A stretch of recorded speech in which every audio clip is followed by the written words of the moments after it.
염증, 네 정체는 뭐냐? 안녕하세요, 이 박사입니다. 네, 오늘은 염증이라는 것에 대해서 알아보려고 합니다. 우리 염증이란 말 많이 듣고 많이 하죠.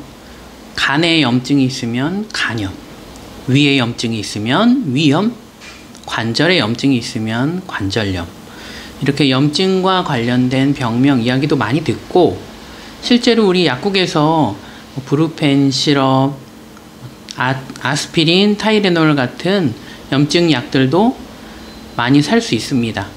오늘은 이 염증이라는 것의 정체에 대해서 한번 알아보려고 합니다. 출발하시죠.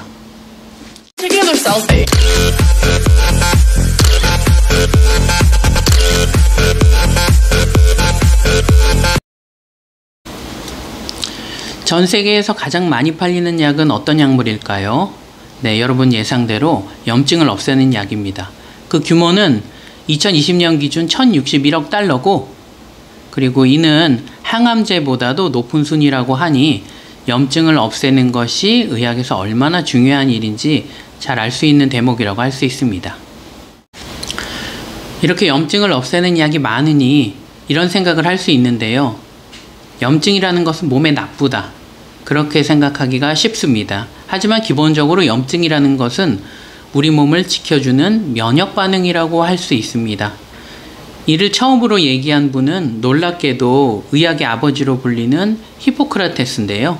그분은 그 옛날에 이미 염증의 반응을 꿰뚫어 보고 우리 몸 조직이 손상되었을 때 그것을 복구하는 시스템이 바로 염증이다, 이런 이야기를 하셨다고 합니다. 여러분들도 생활을 하시다가 넘어지거나 부딪혀서 다쳐본 적이 있으실 텐데요. 그러면 다친 부위가 어떻게 되나요?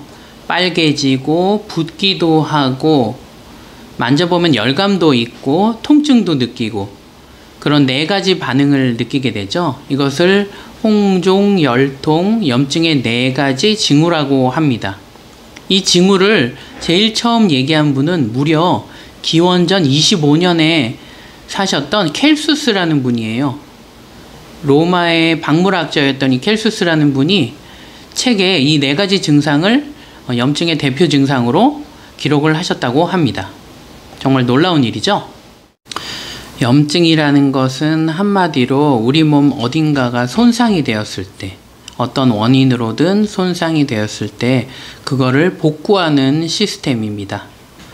그런데 그 복구가 너무 지나치면 문제가 되고, 너무 많이 일어나지 않아도 문제가 되겠죠.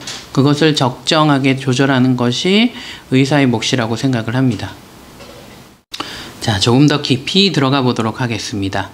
염증이 일어나려면은 어떤 조건이 필요할까요? 우리 몸 세포가 손상이 되었을 때 그 세포를 고치기 위해 우리 몸에 수리를 하는 주로 백혈구들이 그 부위로 달려가야 하는데요. 이동 경로는 바로 혈관입니다. 그래서 혈관이 풍부한 곳에는 염증 반응이 많이 일어나고, 혈관이 적은 곳에는 염증 반응이 조금 일어나게 됩니다. 마치 도심 한복판에서 불이 났을 때는 소방차들이 쉽게 불을 끌어 갈 수 있죠. 소방차들이 많이 모일 수도 있고. 하지만 오지에서, 길이 없는 오지에서 불이 났을 때는 소방차의 접근이 쉽지 않고 불을 끄는 것도 그만큼 쉽지 않을 거예요. 이것과 마찬가지입니다. 우리 몸의 염증도 혈관이 많은 조직에서는 염증이 활발하게 일어날 수가 있게 되겠습니다. 자, 예를 한번 들어볼까요? 혈관에 풍부한 조직에 염증이 생기면 어떻게 될까? 대표적인 예로 감기를 들 수 있는데요. 상기도에 감염이 된 것을 감기라고 합니다. 상기도에 감기 바이러스로 인해서 세포가 손상이 되면 그곳에 염증 반응이 일어나고, 그 상기도는 혈관이 풍부한 곳이라 염증 반응이 활발하게 일어나게 되겠죠. 그러므로 인해서 우리가 국소적으로 인후통뿐만 아니고 전신의 발열까지도 나타날 수 있는 상황이 됩니다. 반대로 우리가 발목을 삐끗했을 때 생각해보죠. 발목이 삐끗했을 때는 발목에 있는 인대나 연부 조직들이 손상을 받게 되는데요. 인대 같은 경우는 대표적으로 혈관이 부족한 조직입니다. 그러므로 인해서 염증 반응은 조금 일어나고, 국소적으로 붓는다거나 열감 정도만 일어나지 전신에 발열이 일어나는 경우는 아주 드물게 되겠죠. 사실 염증 관련 영상을 마련한 이유는 이것 때문인데요. 많은 분들이 몸에 염증이 생겼다고 하면 머릿속으로 떠오르시는 것이 고름이 찬 것을 떠올리십니다. 하지만 고름이 찬 것과 염증이 생긴 것은 약간의 차이가 있는데요. 우리가 고름이라고 하는 것은 병원 미생물 중에서 박테리아, 세균에 감염이 되었을 때 나타나는 증상이고요.